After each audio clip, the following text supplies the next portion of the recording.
Hello everyone, मैं हूं मृदुला। मेरी रसोई में आप सभी का बहुत बहुत स्वागत है। आज हम बनाने जा रहे हैं बादाम शेक, जिसके लिए मैंने यहाँ पर दूध लिया हुआ है। ये 20 बादाम है, जिसको मैंने रात भर फुला के रख दिया था। अगर आप चाहें तो 5-6 घंटे के लिए भी फुला के रख सकती हैं। इसका छिलका मैंने उतार दिया है। ये 1.5 चम्मच कस्टर्ड पाउडर है। ये वनीला फ्लेवर का है। ये चीनी है, ये यहाँ पर मैंने पिसी हुई चीनी ली है। आप चाहें तो दरदरी वाली चीनी भी ले सकती हैं। इसमें से हम कुछ दूध निकालकर इसको घोल लेंगे, कस्टर्ड को घोल लेंगे और थोड़ा सा इससे दूध निकालकर हम बादाम को पीस लेंगे। दूध को हमने गर्म होने के लिए रख दिया है। ये थोड़ा गर्म होगा तब उसके बाद हम इसमें और चीजें डालेंगे और बीच बीच में इसको चलाते रहेंगे। आंच हमने एकदम मीडियम रखी हुई है।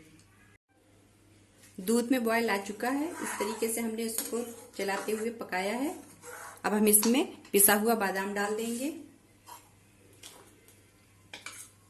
थोड़ा सा दूध इसमें डालकर हम इसको पूरी तरीके से निकाल लेंगे। इसमें हम चीनी डाल देंगे और इसको हम थोड़ी देर के लिए और पकाएंगे। थोड़ा सा गाढ़ा करेंगे इसको। हमने इसे 4-5 मिनट तक के लिए इस तरीके से पकाया है। अब हम इसमें कस्टर्ड डाल देंगे।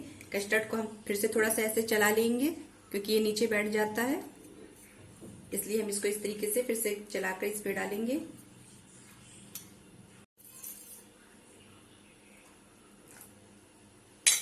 इसके बाद हम इसको इस तरीके से चलाते रहेंगे। थोड़ी सी इसमें हम कुटी हुई इलायची डाल देंगे। इसको हम 1 से 2 मिनट के लिए और पकाएंगे। हमने इसको 1 मिनट के लिए पका लिया है। ये इतना गाढ़ा है, हमें बस इससे ज्यादा नहीं रखना है, क्योंकि ये रखे रखे अभी थोड़ा और गाढ़ा हो जाएगा। गैस अब हम बंद कर देंगे।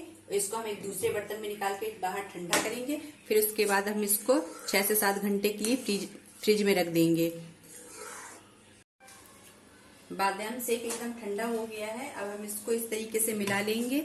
देखिए इस तरीके से हुआ है। इसको हम मिला लेंगे। अगर आपको ये ज्यादा गाढ़ा लग रहा है तो आप मिक्सी में इसको जरा से चला लीजिए, तो ये थोड़ा सा पतला हो जाएगा। लेकिन मुझे इसी तरीके से सही लग रहा है, तो मैं इसको ऐसे ही बस मिक्स कर लूंगी। थोड़ा सा इसको हमने अच्छी तरीके से मिक्स कर लिया है। हम इसको ग्लास में डाल लेंगे। गार्निश के लिए हम थोड़े से ऊपर से बादाम डाल देंगे कटे हुए। अगर आपको वीडियो अच्छा लगा हो तो इसको लाइक करिए, सब्सक्राइब करिए मेरे चैनल को। Thank you.